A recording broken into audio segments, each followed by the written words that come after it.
The issues that we have talked about the reform in general, the bills in general, what it will do, what does it look like in your opening remark, question of principles and so on. Now, the issue is that what I would like to know from you, each of you individually, from your own perspective, is what is it that the bills are going to do, pieces of legislation are actually going to do to the farmer? How is it going to affect the farmer? That is a question that I think we should be concerned about, because we, as Ved mentioned, we are a CS group of organizations working with farmers, and we have farmers' interest foremost in our mind. So we are trying to find out how is the law going to affect farmers. And when I speak about farmers, I mean tenant farmers. I mean, Praveji rightly pointed out, tenancy is a very, very rampant kind of thing. I live in a rural area, I know how rampant it is. So tenant farmers, then women farmers, and spread across the country. Like these bills have been in discussion, there have been lots of protests. But protests have been very, very focused on a few states. So how does it affect farmers in other areas? And that also related to the question why other area farmers are probably not protesting. Is there any reason for that? Is it lack of information or something? But in general, how is this legislation going to affect the farmers? That is a broad question that I would like to ask you. And here also I'd like to mention that something which has not come up till now, as Apurva mentioned today morning, the elephant in the room is actually MSP. Even though this law has nothing to do with MSP is constantly coming into the discussion. So there are lots of fears that the farmers feel that the system dismantling, the new law coming in will actually finally affect MSPs and procurement and our food security system indirectly. That fear is also there. So maybe you can also refer to that as well when you look at the impact of this law on the farmer as such. And we can go in whichever order. If you want to change the order, it's fine. Or we can go with the same order, starting with Kavita. Yeah. Okay. About farmers' reactions in some states compared to farmers' reactions in some other states, I think clearly they are reacting to the direction in which these reforms are. It need not be a reform that has directly changed what happens to the MSP regime or the procurement regime, but it is clear what kind of advisors have been pushing the government in this direction and what else have they been saying about the MSP and procurement regime also. And I think it is in anticipation of that the most intense reaction has come from a place like Punjab and Haryana. It's also about the fact that a particular market system there has also built over the decades several other subsystems, including the physical infrastructure that exists there. So if we really want to know what will be the impact, one clear response is that it will be variable across states. That much is clear. What is also clear is that it will be variable across different typologies of farmers. And some of the most marginalized farmers may not feature either now or in future in terms of what can really change for them unless the government addresses them and their special vulnerabilities and needs, including for tenant farmers, women farmers, Adivasi farmers, and so on. It begins with something as basic as, are they even visible to the government? You know, it begins with a question of visibility, followed by something being done for them. So in terms of impacts, I would also say a lot will depend on who's ruling a particular state. After having said that the impacts will be variable, we are already seeing that some state governments are reacting by using the powers that they have in their state APMC acts. And Punjab, for instance, is apparently mulling over declaring the entire state as a principal market area. And we have Rajasthan, which has gone ahead and quickly declared various central warehouses as new, mandis under their state APMC Act, so that they can collect mandi fees from the center through the central procurement agencies and central storage agencies. And you have Haryana, which has gone ahead and reduced the mandi fee from 2% to 5%, just to show the world that this is what Mr. Modi wants. And here we are, a BJP government, responding promptly. So let's understand that what will happen will be very variable, which will depend a lot on which party is in power and so on and so forth. But let me talk about farmers who are interfacing with mandis so far and what will happen to them. And there's not a whole lot of them. We do know that only about, I mean, the picture is very variable across crops, and even across crops, it's not uniform across India. Particular commodities have particular regulated markets in particular states and so on. But one can imagine that farmers will lose a physical space that used to be a particular bargaining space and a particular resistance space when things were not working out for them. And that's a big political tool. And that they will not have. And it is that tool that they had used to prop up prices whenever traders were colluding. Those very bad APMC spaces were also those spaces which were giving a particular agency and a negotiating space for farmers. And that space will not be there because it will be so fragmented and farmers won't even know what is the prevailing price for others. And let's also, predict safely that in the immediate run, it will be the already advantaged traders and commission agents who will move out of the mandi spaces and start trading outside.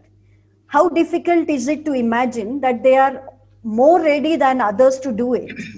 They already have relationships with farmers. I mean, the commission agent, the trader relationship is not that far. It's all in the family in many cases. Maybe Mekhala will reiterate this. In the regulated mandi spaces, there's a relationship between the commission agents and the traders, which is actual familial relationship in several cases. So I'm just saying that we can imagine the mandi space getting weakened and the mandi having to change itself. I'm not too sure whether always for the better. And farmers will lose an important bargaining space. And that to us is a big worry because that space will no longer exist outside. And when there is no market intelligence that the government holds, because you will realize that in the APMC bypass bill, it's still a bill, Praveshji. Some of us are hoping to campaign and make sure that it doesn't become an act because the president has not given his assent yet. They are not acts yet, they are bills. And the thing is, when the government doesn't set up price intelligence mechanisms, and the bill only says the government may want to set up a registry of players, the government may want to set up a price intelligence mechanism. It's not a shall legalese that was used, it was a may legalese that was used. Then the government will have a classic excuse not to intervene when prices are crashing. Today, farmers have, so I think that space, the government will have an excuse not to intervene in the market. And people like me believe that the government is an important market player, both for its food schemes, as well as for other regulatory tools like pushing up prices when they are crashing. Thank you, Kavita. Pravesh, the main fear is expressed is that the farmers are actually losing a bargaining space, a negotiating space, which is available to them. And there are other issues related to that, leading to the hold of the farmer going into the hands of the traders and so on. Your response to that? How do you see the impact of the bills on the farming community in general? So I won't join issue with Kavita ji. She has very legitimate views and concerns. I respect whatever she said, and obviously it's coming out of her own experience. I'll address the larger question which you posed, which is what is the impact that this kind of move would have on farmers. Now, I think let's look at the Indian farmer in a somewhat disaggregated manner. 65% of all holdings in India are marginal, which means they are less than 1 hectare, which means that over 90% of these holdings are basically subsistence holdings. They do not produce surpluses, which would, be available for large-scale marketing.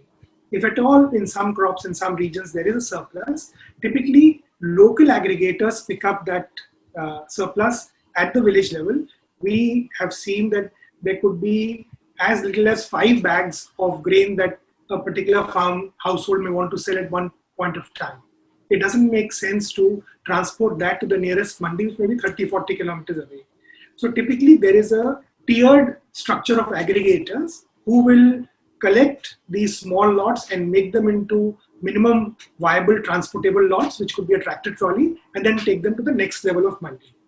So I would say for 2/3 of Indian farmers, even the APMC is not today anything which is either rewarding or negative in any way. So they are not going to be terribly impacted, if at all, which I'm going to now come to, if at all a parallel marketing infrastructure is to be created by corporates or FPOs or startups or whoever.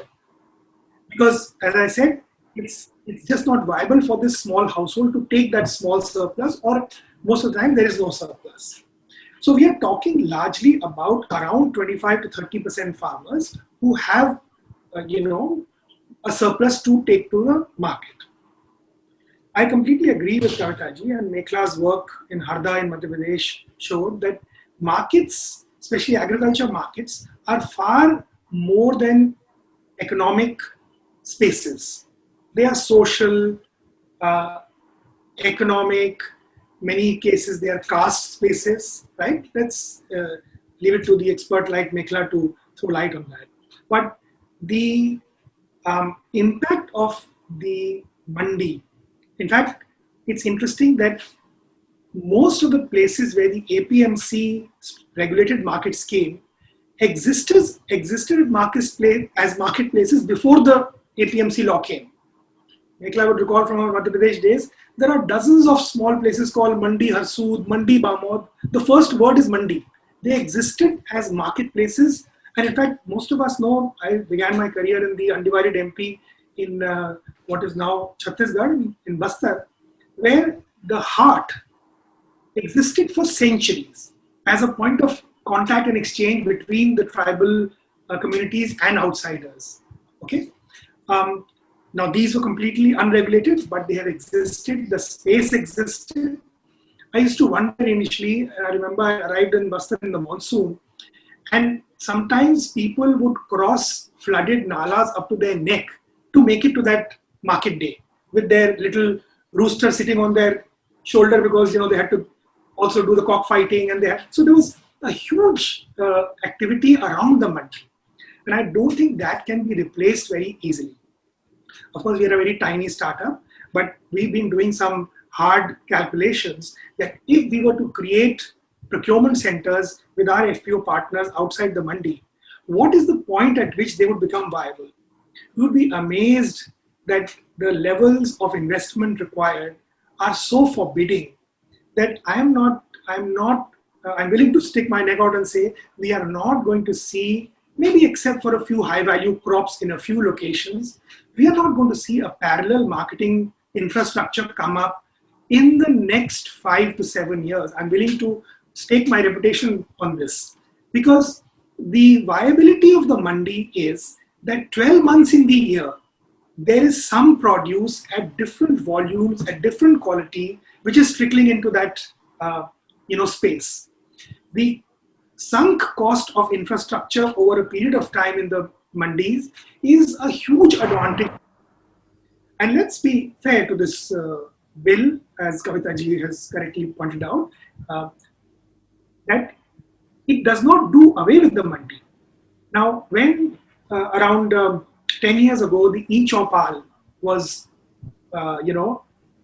projected by ITC, that was in Madhya Pradesh, and there was a huge backlash against it. And all the mandi said, we'll go on strike. And the mandi traders said that we'll stop buying, you let the e-Chaupals do all the buying. And there was, unlike right now, there was a huge process of negotiation, explanation. The government made a huge effort to reach out and explain to them that we are not trying to replace the mandi. We are only giving the farmer a certain additional choice. And if the e-Chopal is offering a better package of services and prices to the farmers, they'll go there. Otherwise, they'll come to you. Wherever the e-Chopal, so at the peak, there was something like 4,000 e-Chopals in Madhya Pradesh. They have now shrunk to less than 500. Mandis in the meantime have continued to grow.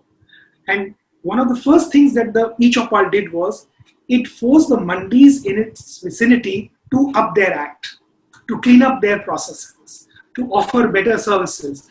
Most of the time, when I began my career in the early 80s, there was no toilet in the mandis. You could, as we used to joke, you could smell your way to the mandi because it was one large open urinal, right? Mandis put in infrastructure for farmers' restrooms, for rest, for drinking water, for sheds, for resting, for auctioning. I'm not suggesting that things are ideal, but I'm saying the mandis have a huge first mover advantage, which is going to be very difficult to overcome. And the example of ITC, and the second time I saw in the fresh space, when Reliance Fresh came, they set up a huge network of procurement centers. Today, I remember there was 300 one point of time in MP. There are perhaps 5 left, as per feedback from the people in Reliance itself, that we couldn't compete with the mandi. We also do our buying in the mandi. So if you ask me to sum up, in the short run, I do not see any impact on farmers in general. They will continue to go to the mandi. Most of the states which deregulated fruits and vegetables about 5 years ago, again under central government pressure, that was not a central act, but the government pushed and pushed and pushed. And today, 18 states have decommissioned fruits and vegetables from the mandi list. Yet, not a single, and I say this with responsibility, not a single large-scale fruit and vegetable trading mandi has come up in the private space anywhere in the country, including in Maharashtra or Karnataka, which are advanced states, or states like Punjab. The mandis continue to grow their business even on the F&V side, even after deregulation. Farmers continue to come there. So I'm of the view that, to link to my first point, because this is a piecemeal reform, it is not a integrated ecosystem reform. It's not going to have any significant impact on agriculture market. Thank you. Thank you, Pravesh. Now, Meghla, you can quickly respond to the point raised. I mean, the importance of round the year mandi, multi-product, round the year mandi, you emphasize a lot. So now, do you see that being endangered, or how is the farmer going to be affected by these bills? By these bills, I mean all 3 bills, not only the mandi bill, other 2 also, the Essential Commodities Act and Contract Farming, both. When the bills, at that time ordinances were introduced, and now the bills, various members of the government in introducing them have said the farmer will now be free to sell when, where, and to whomsoever they want. Right? The idea was that you give farmers, this has always been, and I think a number of us have pointed out already that actually the limits were never placed on farmers. Whether it's there's an 1868 settlement report about Hoshangabad farmers going all the way to Bombay in bullock carts to sell their produce. There are, even in Azadpur, farmers come directly, some farmers come directly from other states to sell in big mandis. We have always seen this kind of movement. The rope was never on farmers because you don't actually check whether you're a farmer. In fact, that was one of the big things that corporate hubs will also say, that often even an aggregator selling in the mandi actually sells under the name of a farmer, because mandis are supposed to be primary markets where farmers sell and the first buyer buys. So the limit was never placed on farmers. It was always placed on buyers, right? So we have to go into that story. But I want to, before we even get there, say, so therefore for a farmer, when you sell, and this is good old political economy, when you sell has so much to do with your condition right after harvest. When you sell often is not dependent on whether you have free or markets or not. It has to do with whether you can hold or not, whether you have to go immediately to the market and sell, or whether you have the possibility of storing, whether you have the possibility of waiting, whether you have to repay a loan immediately, whether you have to take the next crop. So there's a whole range of things that go into this when. that has nothing to do with access to markets in itself, but has to do with your condition at the time. That's why we often call it distress sales. And, so therefore, how long you hold is usually about your financial stamina and other kinds of situations, including your availability to store, etc. Where you sell, of course, here, this doesn't, now the argument is that if the mandi is the only legal place in which under an act you could sell, that farmers would only sell in the mandi. But we know across states, including in states where there are relatively good mandis, including in a district like Harda, a good number of farmers sold at the village level. Certainly in Bihar and Orissa, our research has shown that 90% sell at the village level. So there, it's not so much whether you're stuck selling in the mandi, but whether you actually have a mandi at which it's one option as a place to sell. And then most of the time, you may sell outside anyway. Whether or not the mandi is there, because again, where has to do with distance to market, it has to do with a whole range of things. So to me, the where question is less about now you're free to sell outside the mandi. The where question only really becomes salient or interesting if there is a mandi, because otherwise the where is driven by the buyers who come to you, right? And typically where you end up selling, for many farmers, small and marginal farmers, whether you have APMCs available or not, it happens to be the village. Of course, where you have good mandi systems, relatively accessible, I've seen even very small farmers insist that they will only sell in the mandi, right? They will say, take one bora, they will rent per bora bag on a trolley and go to the mandi, because that is the place where they at least have an assured price discovery and some mechanisms. So the where is dependent on what is around you, right? Where you actually are and who the buyers are. And the whomsoever is interesting, because the assumption here is again that you were tied in the mandi to the mandi. And the mandi is a place, not a person.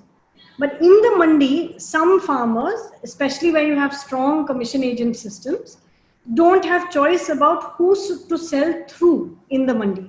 That they have to go to a particular commission agent and sell because they have long-term credit risk, or they cannot sell directly even in the mandi. That is not the case in a state like Madhya Pradesh, for example, where kacha artyas, who exist in many other marketplaces, have actually been, there was a very strong reform in the 1980s to remove kacha artyas in Madhya Pradesh. So there actually in the mandi, you can sell to the highest bidder. In other mandis, even in the mandi, you go to a particular commission agent. So my point in mentioning all of this is that the when, where, and whoever is not something that it usually starts less with freedom and more with majboori for farmers, right? It starts more with the set of constraints that you're operating under with rather than a set of choice. Providing choice in each of these three dimensions actually means there's some role for regulation, but as we've already discussed, in most of these cases, providing choice means something that is non-regulatory. It actually needs an investment by the state in giving farmers a choice, whether that's credit to hold when you sell and having actually, the capacity to do some risk mitigation in case you choose to hold. Where you sell depends on actually investing in mandis so that you actually have a set of choice. And inside a mandi, it would depend on reform. So these you have a separate question on that, Michael. I know we are asking a question on what the government should do in addition to legislation. Yeah, we can probably come in there. Yeah. My point here, though, is that when we are thinking about these, if you want to think about, so our farmers, the simple answer is, are farmers going to have greater freedom? Not really, because these choices already were highly constrained and they are not going to be released by this regulation. So that's the short answer to the regulation point. I just want to make 2 points around what both Kavita and Mr. Sharma was saying, and I think this is a really important point about mandis. In recent times, I've asked a number of mandi people that I know about how they feel about this, and generally the view is that the mandi will survive, that mandis will adapt. Kavita made a very important point about which actors will leave the mandi, right? And my sense is that it may be the smaller actors in the mandi. But the large buyers, it's not easy to find physical space in small towns and in villages to procure. So the mandi provides you actually much more than simply, your shops are there, labor is there, usually transport is also organized through there. So it's not so simple. I asked a big trader, why wouldn't you simply take your PAN card and go out and not pay the mandi fee? And he said, it's just not that easy.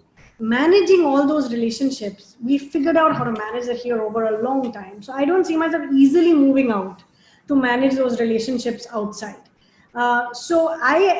The other question that I have in my mind is now, if you say PAN card is required, most of the trade that happens at village level doesn't happen with PAN card traders.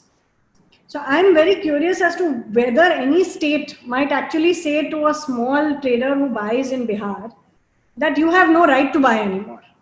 Because actually Bihar had no legislation before. And under the new law, now only people with PAN cards can buy. And there's a good amount of trade that has never happened with PAN cards.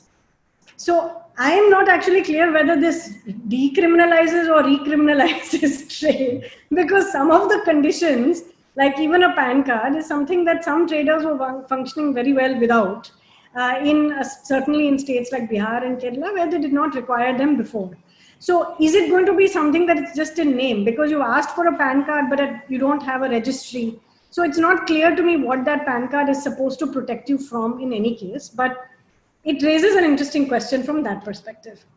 So I'm not particularly convinced that people will move on. I very much agree with Mr. Sharma that I don't see it being very easy for large-scale corporate capital, which wants channel command and channel control simply with the regulatory acts, to move and do large-scale operations. They need a lot more active facilitation from the state. If that were to happen, it would be a very different scenario. But left to their own devices, that's unlikely to happen. And let me just say on a last point, because the question was posed about tribal areas and rain-fed areas. When I started my fieldwork in Madhya Pradesh, I remember, Mr. Sharma, you had given me a report on MP's tribal regions and mandis in tribal areas and the particular challenges around that. These are areas where we've massively underinvested. So for farmers in these areas, regulatory change is not going to make a big difference. And I mean, just to conclude, in Bihar, we did research 5 years after the APMC Act was repealed, and farmers in Ara didn't even know that the act had been repealed, nor did they know where their mandi was, because they had never gone to the mandi before either. They had simply sold with intermediate trade in the village. So, I mean, just to layer all the complexities, I'm of the view that right now, much less may happen than we anticipate. Okay, thank you, Mikla. We'll quickly move on to Supal. Supal, there's a comment in the chat box also that a lot of focus has been on the mandi law, the mandi bypass law, whatever it's called. It's been focused on that. But there are two other bills also. There is a essential amendment to the Essential Commodities Act bill, and there's also a contract farming bill. So I think if you can specifically focus on that and the impact of those things on the farmers, and focusing on the farmer rather than the intermediary or the buyer, just focus on the farmers. What will be the impact of these legislations on the farmers? Okay. Yes. Thanks. That's why I call them 2.5, not 3 acts or amendments. But okay. ECA is already there. It's only amended. And we are saying 3 acts, 3 laws, whatever, 3 ordinances. So basically 2 which are new. Third one is only manipulated a little bit, but for no good. Yeah. Okay. So let me just make a couple of other bigger remarks, because Viju asked in the beginning why some farmers are protesting. I think only the loser knows where the act pinches. Yeah. So farmers in Punjab and Haryana are protesting because they are going to lose. Yeah. The connection which I don't like to establish between these reform acts and MSP is already being established. Now there are reports that actually this is going to happen. One, that government is going to move out of the mandis to buy directly from new trade area. Government is looking at the fiscal part. It is not going to pay the additional 6 or 8% to anybody in Punjab or Haryana for that matter. So Punjab is going to get big hit, no doubt about it. Yeah, it was long overdue. Yeah, we all know that farmers elsewhere don't benefit from the state-run system of procurement and MSP and procurement, whatever it goes. So I would generally, and I talk about this, I don't like to bring in policy issues, but since most of you are doing that already, I'm compelled to bring that in. I don't think there's any logic in linking up MSP with the new acts. Procurement you can, yeah. And this whole thing has come in because there is this report, 2018-19 report of CSCP, Kharif report, which actually sort of said this, that in order to instill confidence among farmers for procurement of their produce, a legislation conferring on farmers the right to sell at MSP may be brought out. So it's unfortunate that the government wants to move away. One more arm of it actually wants to move the other way, saying, no, we need to give. What Kavita is asking, one state body is doing that actually, recommending that. And I'm not for that. Yeah, so that is one part. Second, I think the way Punjab has behaved, not only in the past, but in the recent past, that this is the only state which has amended its own APMC Act in a manner which will be very, very shocking for some of you who don't know about it. That's amended the APMC Act in 2017 and framed the laws in 2020 February, saying that private markets are welcome in all other areas other than wheat, paddy, and cotton. What is left behind? So there is an issue there. So Punjab is a unique case, different case. Let's not really look at it as a normal case.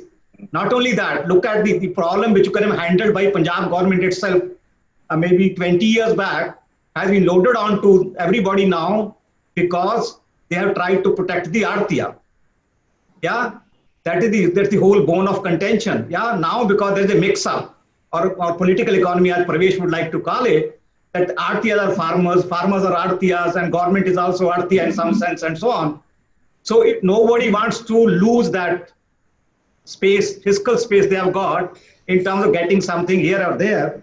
So that is leading to this big problem in Punjab that everybody now thinks that they are going to face the music, which is largely true. Whatever government has given a big ad other day, I know how many of you seen, trying to say these are the opposition lies and these are the truths. Yeah, it talks about MSP being there, mandis being there, farmer bills are not, farmer companies will not exploit farmers, land will not be taken away, and corporates only benefit. Yeah. So these are all standard ideal statements. Same thing, I'm reminded of what happened in 2012 when UPA brought in the foreign direct investment in retail policy. They came out the same one-page long ads saying these allegations being made are wrong. So this is the truth about some of these popular kind of issues which are being highlighted. Now, since you asked me to look at the other two things, I'm more concerned about, for example, the ECA amendment. It's fine that it opens up storage now. The good part of it is that FPOs, like what SPS has promoted, Ram Rahim, some of that kind of PCs can actually benefit from this because they have storage, they can store, they can process, they can store for processing, value addition, and so on. So they would benefit like any other private company or Mr. Sharma's or anybody's would benefit from this kind of facility of unlocking the stocking barrier or whatever. Yeah. But the issue there is that most of the time it will be the speculators and others who will benefit, not necessarily anybody who is generally looking for selling it later and whatever and so on, or trying to add value and so on. So that is one part. That the biggest irony of this ECA is that when the bill was being passed in Lok Sabha, Rajya Sabha, the government is imposing onion export ban. When you say regulation and policy, the policy is working at cross purposes as against the regulation. So what message are you giving? You're saying, I want to now free everybody, let you do your business, we don't want to interfere. And suddenly you come in. Even the onion price is not even reaching 50% over above the average for 5 years or 1 year, 12 months. The written part is 100% for perishables. And I'm not even sure whether onions are perishable anymore and potatoes are perishable anymore or pulses are non-perishable anymore. So a lot of confusion, the way these things have been carried through without thinking through some of these things. So that is the part about ECA. I would not go more into it. The contract farming bill or part of the act, I would only say it's very badly designed document. We have actually done disservice to 17 years of discussion and debate on agricultural market reform by bringing this kind of contract farming act or bill. I appeal that the government goes back to APMC Model Act 2003 contract farming legislation, which had an even written model contract farming agreement, which was very, very balanced on basic aspects. It had mandatory clauses, optional provisions for the two parties. And here you are talking about completely crazy things like farm pickup is mandatory. Why and how? Now, just now I saw the comment of, I think Pravesh and others are saying it's very difficult to make money by picking up from the farm. There will be 2%, whatever, margins. And here government is saying, no, you would go and pick up from each and every farm. Crazy idea. Yeah. On the other hand, things you should not have done again, like pricing. You say minimum price, that is a part of contract farming agreement without saying that pre-agreed price would be there. Yeah, then you say any premium or bonus you give has to be linked to APMC Mandi or e-market price. Now you kept abusing the APMC for so many years, you wanted to dismantle it. Now you connect the APMC bonus, contract farming bonus or premium back to the APMC price. That we are saying that APMC is not doing that bad. You want to use them as a benchmark. So we don't know what we are talking about, right? Then the government ad says farmer can withdraw any time from the contract farming agreement. This is a disservice to the concept of contract farming. When two parties agree to work with each other, how can one party just walk away without even informing? And reality, let me tell you, the act does not say this. This is only the ad which says the government which is propagating this. The act doesn't say that you can move away. So I don't know what is being drafted and what is being legalized. It's completely crazy kind of set of rules and set of framing ideas on contract farming. It is going to do more disservice than anything good. Yeah, we had better contract farming agreements and model acts in the previous decade and some part of this decade rather than this. So I don't know whether I should spend more time on this, but this is my quick take on the Contract Farming Act. Yeah, I think we'll come back to you. There'll be more questions on that. And from what you've said so far, we generally can get the idea that it's probably going to be harming the farmer more in precise ways. Exactly, that is not very clear. But you are saying that the legislation is actually going to impact the farmer in a negative way, probably. That's what you were trying to say. So in what precise ways it comes and what can be done about it, we can probably come to the next question. Before I go ahead with the next question, there's one question I think which has come, and there have been very interesting questions coming up on the Q&A and on the chat. Yeah, so, many questions. And Pravesh has to leave slightly early. So Pravesh, would you like to take up that question? Yes, I think I must inform all the audience that we have a very distinguished attendee, which is Madam Barbara Harris-White, one of the very distinguished economists who has actually done a huge amount of work on Indian agricultural markets. I'm one of the beneficiaries of her outstanding work on the rice markets of Burdwan, which was published under the title Rural Commercial Capital. And I think she laid out through some outstanding research spanning over a decade how our markets tie down farmers through a network of loans and other relationships. So wonderful to have you, Madam, as part of this webinar. So she's posted a comment which I think is worth reading out. I'm sure most people have either seen it or I would be permitted to read it out.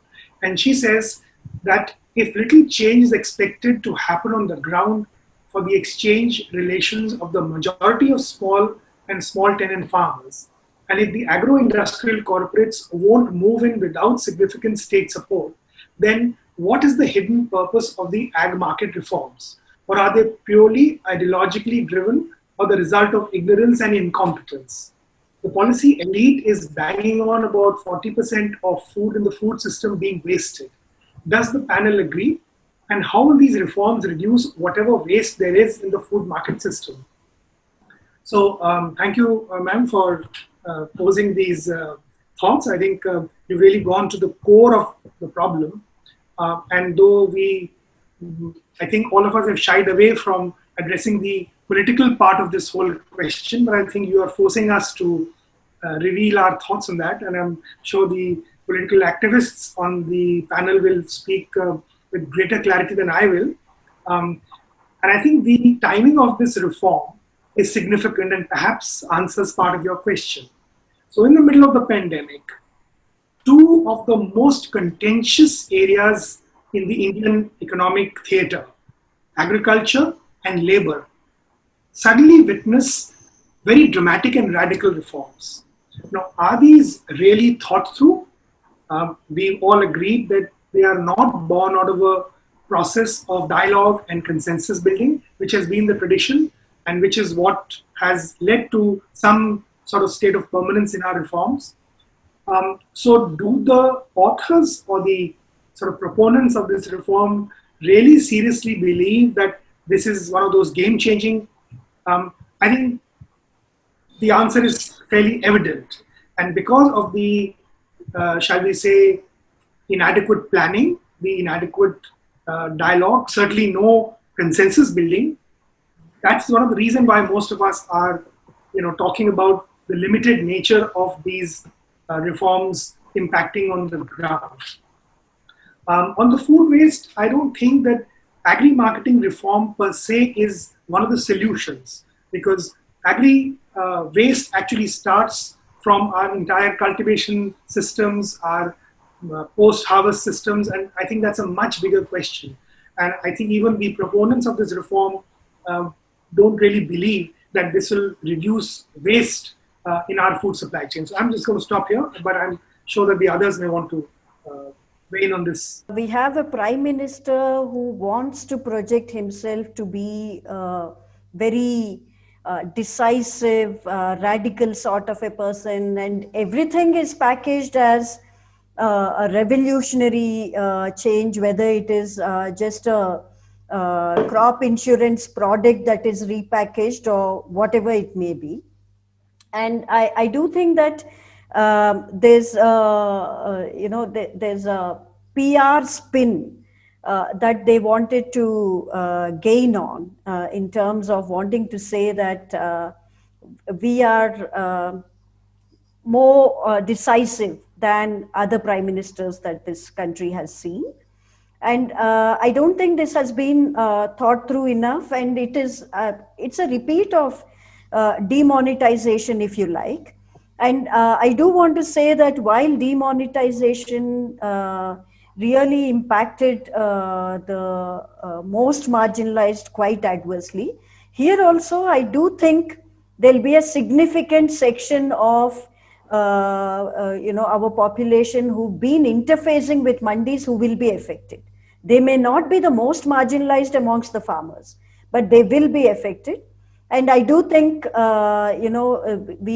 will have a situation in the medium term where we will have big corporate players gain. Maybe they won't do farm gate purchases. Maybe they can't deal with those kinds of transaction costs.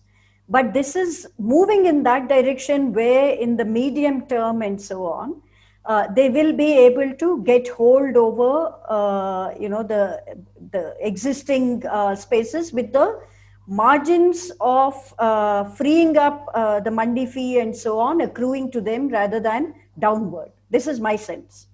And I don't think it's all, with only the intent of benefiting farmers that this is happening. That certainly is not the case.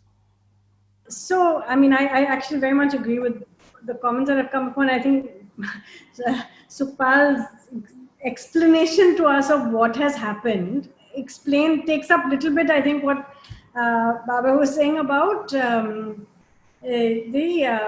incompetence. Like there's just a lot of bad drafting and bad conceptualization here, which, even if you had the intention of introducing a really good law, which is required, and it needed to be thought about whether that needs to be a central law or whether that should have been a central framework law.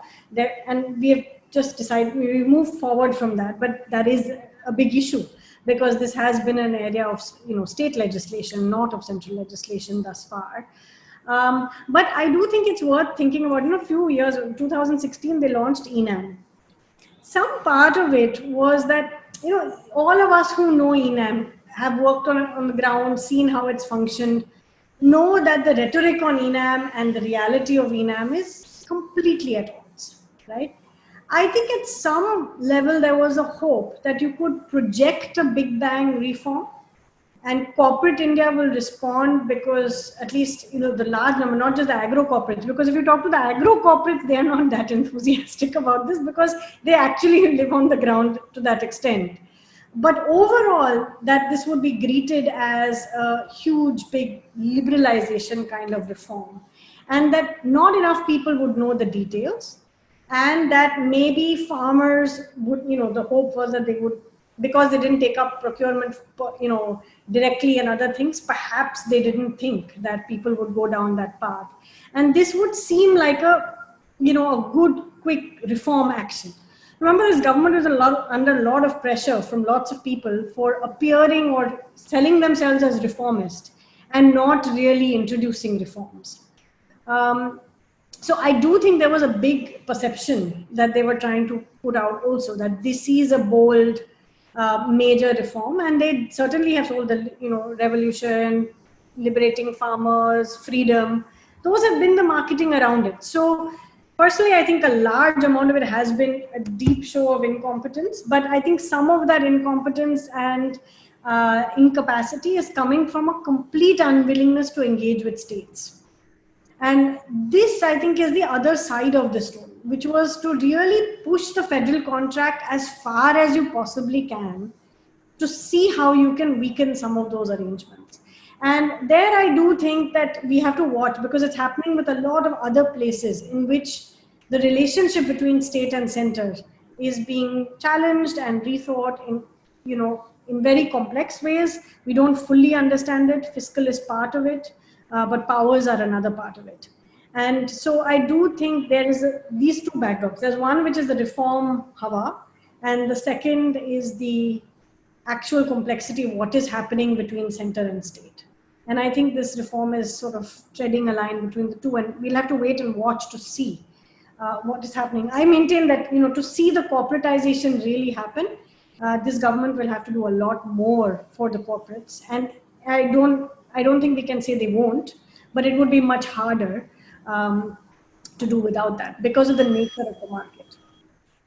Yeah, I was just thinking, Supal, there's just one part of this thing which I think has been partly answered, but there was this issue about food wastage and, that whole myth that with all these reforms that the massive food wastage of 40% will now come down, and that's also been marketed a lot everywhere. And and this is a very good question, is that, will that really happen? And second part, I think with Ashish has been asking is that operationally, suppose a farmer was going to a mandi earlier and now he goes outside the mandi.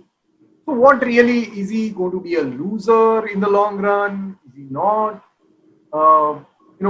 Those questions, because these are fairly, tomorrow, day after tomorrow type of questions that, to encourage farmers to move out. But, is it the right thing? Yeah. The second one first, to Ashish, my question. You also mentioned the cost of buying in mandi is higher for the government. What is the meaning of that comment? It's a very esoteric comment. Oh, you can just explain. The government also has to pay that 6 or 8% fees, taxes, cesses, commission. When FCI procures from Punjab any grain, it has to pay 8.5%, 2.5% to the Artiya, 6% to the state government, 3 mandi fee and 3% cess over it. Rural development cess. So the government wants to cut its own costs of 8,000 crores by buying outside the mandi, FCI and CCI separate cotton. Yeah. So government actually has been insisting in the case of Punjab that they want to buy directly from farmers, both CCI and FCI. Punjab government has not allowed them all these years, 15 years. Yeah, they wanted to buy directly. Punjab government said, no, you can't buy directly. So you understand what I'm saying, yeah? So Yeah. government would also like to get rid of that problem where you have to go through a system where you end up paying more and end up getting poor quality produce. You have to buy everything there. You just can't reject anything, yeah? So that is the specific issue there. But the other part, yeah, I think the mindset, which Barbara, I think, raised this point. I think there is this mindset that there is too much regulation in this country, yeah? It is actually not there. Sometimes they're on paper, but not on the ground. So now when this is being done, the comparisons being drawn for agriculture market service, durable markets, and other specific commodity markets, saying if those can do without regulation, why do you need regulation in this market? Why it should not be free for all? Yeah, and it is basically to give this ease of doing business and attract private investment, which we know needs more than this. You can look at Kerala, which has no APMC. You can look at Bihar, which has done away with APMC. You can look at Maharashtra, which has done away with regulation of fruits and vegetables, denotified, and many other states have done that. That has not made any tangible difference on the ground to the market scenario and to the state of farmers. Yeah. So now your question about wastage, Apurva, I'm happy you already called it myth. Yeah. I have written about it since the 2012 FDI debate, saying that first of all, these numbers are not true. The wastage in vegetables average is 10 to 12%. What are India's major vegetables? Potato, onion, cabbage, cauliflower, and tomato. Tomato is the only odd man out in the sense that there is 25% post-harvest wastage. Otherwise, most of the mainstream vegetables are only 10 to 12%. Yeah, fruits, it's a bit higher. Yeah, it's about maybe 15 to 25% on an average, some going up to 30%. But the issue there is that, one, let me play devil's advocate now. I'm sure Barbara is listening. Please remember, if you reduce wastage, farmer will lose. Yeah, most of the wastage reduction will happen after farmer has sold the produce. That means oversupply. More supply in the market than the demand, prices will come down. So necessarily lower waste is not going to benefit the farmer. Second, Mr. Parvesh Sharma is here. Ask any modern retailer. The minimum retail wastage itself is 8%, what they call dump. So you really can't reduce these wastage beyond a point. It is a hype being created. All kind of numbers are given comparing with UK's total demand, Australia's total demand, and this and that. It is not really of interest to the farmers per se. Okay. So I don't think we should really waste our time dealing with that issue. It is not such a big issue for me. Now, for more, let me tell you one more crazy thing about this reform. A lot of you belong to FPO community. Now, it's for the first time in this country that somebody thought, no, how can FPOs deal with their members on their own? We will design a payment system for them also. There are separate rules for FPOs for payment to their members. Amul had never had it. Did we ever ask whether Amul is paying on time to its member farmers? No. But now government wants to know how often you pay your members. Do you pay within 21 days? Do you pay within 14 days? Completely unnecessary poking of its nose into others' affairs. FPOs are member-owned, member-controlled organizations. What business government has got to do with monitoring their payments? I am the owner of my cooperative. I want to give credit for 1 month. Who are you to tell me, no, you should get it on 21st day? So there are this kind of things. I don't know who has advised the government and why and for what reasons. It was stated that we will come out with separate rules for FPO payment, and they have come out with. Yeah. So this kind of thing has gone in the name of reforms. Yeah. I think in the name of reform, what we are doing is deforms. Okay. So it's a deformation, not reformation in many, many ways. Okay. The question by, I think, Ashish, I want to know which farmer he's talking about. Yeah. So he's talking about the medium farmer who used to go to the mandi, I think. Ashish? Yeah, medium farmer will benefit, but not small and marginal farmers. Okay. Medium farmer will benefit. Yeah, not the small and marginal farmer. Okay. Can I just... Yeah, Meghna, come in. So, I know Mr. Sharma has to leave, and actually it would be useful from his previous experience, particularly in the States, to think about this. I mean, one thing is we all agree that more competition for farmers is a good thing if there is demand in the market for their produce, right? So if you had 4 or 5 big buyers in a mandi, or 6 or 7 big buyers, if you had one more. And one thing I definitely saw in Harda is that, every time another big buyer came into the market, particularly if it was a local or a regional player, they tried everything to bully him out of that, right? I mean, other traders, because you obviously didn't want that competition also, so they would do everything, all kinds of things. And the scar stories, the battle stories of the traders who stayed and built, and they said, "मैं सबको दिखा दूं, पूरे मंडी के माल एक दिन खरीद दिया," just to show them that I'm not going anywhere, that I have deep pockets, that you can't bully me out of here, that I will stay. So, and all of them had different stories about what it took to establish themselves as a new buyer in the mandi. So we should be clear that actually making mandis competitive is not that easy. But if you can make them competitive, right? Every time a new buyer would enter and there was genuine demand, this was good. Now, how does one do that, right? How does one do that? How does one make licensing or entry into a market easier? I often would hear from Mandi Sachivs in places, in particular in Odisha and other things, they say, we want to attract more buyers in our markets.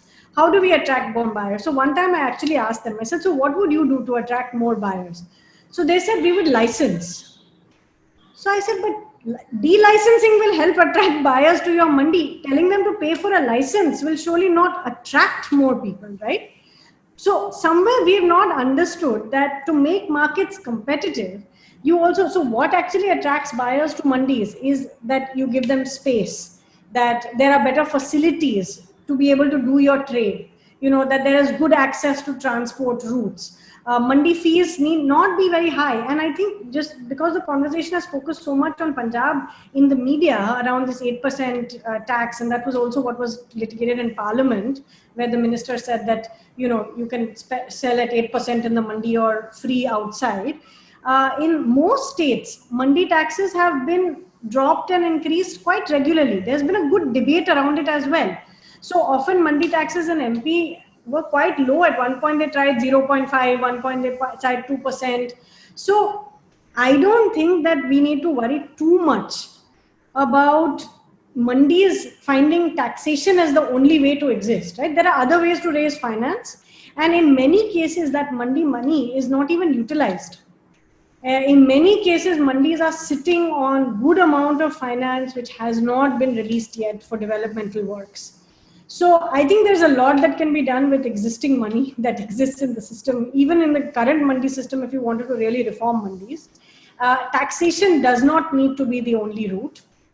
And there's a lot more that can be done. If mandis are actually easy markets to enter, then many buyers would prefer to actually function and buy in mandis. So I think it is important to this is an important mandi reform that I think needs to happen, especially in the light of increasing possible competition outside mandis.